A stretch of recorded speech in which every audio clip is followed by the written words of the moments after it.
Je vais vous montrer comment broder le point de nœud et je vais vous donner mes meilleures astuces pour vous faciliter la tâche. Alors je vous conseille de regarder la vidéo jusqu'au bout. On commence par préparer une longueur de fil avec un nœud au bout. Ici j'ai choisi d'utiliser les 6 brins d'un fil mouliné. Pour broder le point de nœud, on va sortir le fil sur l'envers du tissu.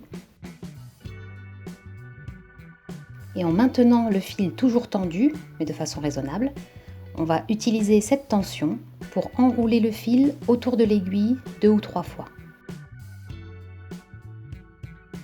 Et le tortillon qui se forme, je vais le maintenir bien homogène et je vais essayer de le glisser, de le rapprocher jusqu'à la pointe de l'aiguille. Je garde mon fil bien tendu en resserrant le tortillon. Et voici l'étape la plus délicate.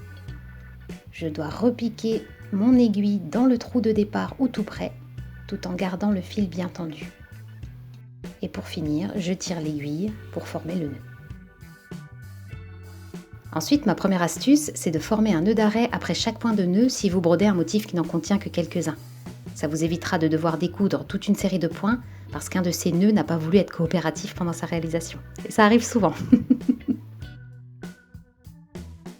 Je vous montre une seconde fois les étapes pour former le point de nœud. Donc on sort le fil sur l'envers du tissu, on pose le tissu à plat pour pouvoir utiliser ses deux mains et maintenir le fil tendu avec la main gauche et former les 2 ou 3 tours de fil autour de l'aiguille. Donc bien sûr vous inversez les mains si vous êtes gauchère. On glisse le tortillon de fil jusqu'à la pointe de l'aiguille tout en repiquant dans le trou de départ ou à côté. On essaie de maintenir le fil bien tendu tout au long de ces étapes. Ensuite on tire l'aiguille pour faire traverser le fil à travers le tortillon et former le nœud. Pour broder le point de nœud, on conseille souvent d'utiliser une aiguille dont le chat a la même épaisseur que le corps de l'aiguille. C'est pour faciliter le passage dans la dernière étape où on tire le fil. On appelle ces aiguilles des aiguilles mode ou modistes. Ma deuxième astuce pour faciliter le point de nœud, c'est au lieu de poser votre tissu à plat sur une table, c'est d'utiliser un coussin. Il sera bien pratique à l'étape où vous devrez repiquer l'aiguille dans le trou de départ. Je vous montre ça tout de suite. Vous formez vos 2-3 tours de fil. Vous resserrez le tortillon en le rapprochant de la pointe. Et vous repiquez dans le trou de départ. Et c'est à ce moment-là que vous enfoncez la moitié de la longueur de l'aiguille. Directement dans le coussin. Puis vous décrochez le tissu en laissant l'aiguille dans cette position. Et là, vous pouvez finaliser votre point. Grâce à cette astuce, vous pourrez maintenir le fil tendu sans problème tout au long de la réalisation du point de nœud. Ma troisième astuce, c'est pour éviter que le nœud soit trop relâché, comme ici. Donc si vous cherchez à maintenir le point bien à plat, c'est très simple. Vous utilisez un brin de fil de la même couleur avec un nœud au bout, et vous allez coudre des petits points de maintien discrets qui partent de l'extérieur du nœud vers l'intérieur. Vous sortez l'aiguille le plus près possible du nœud,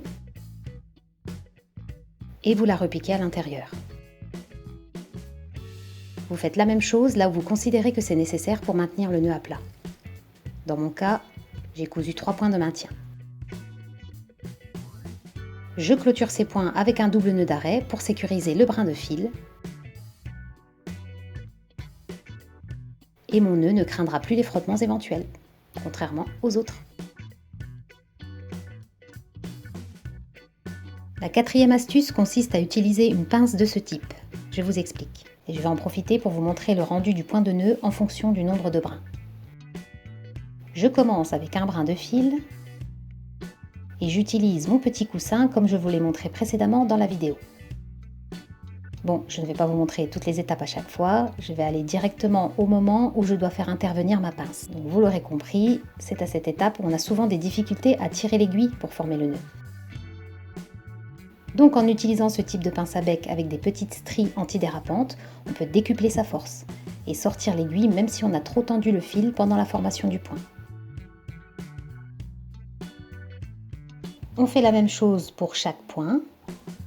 On pince l'aiguille au niveau de la moitié de sa longueur pour éviter qu'elle casse et on tire.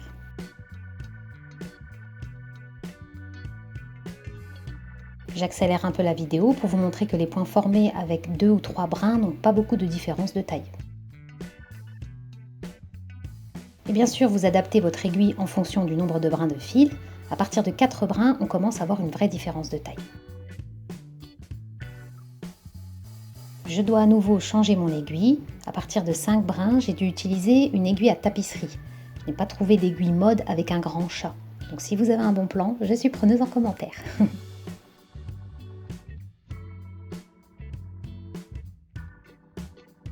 Voilà, vous pouvez faire vos choix du nombre de brins de fil en fonction de votre projet et vous pouvez varier les tailles des points pour plus de dynamisme dans vos motifs.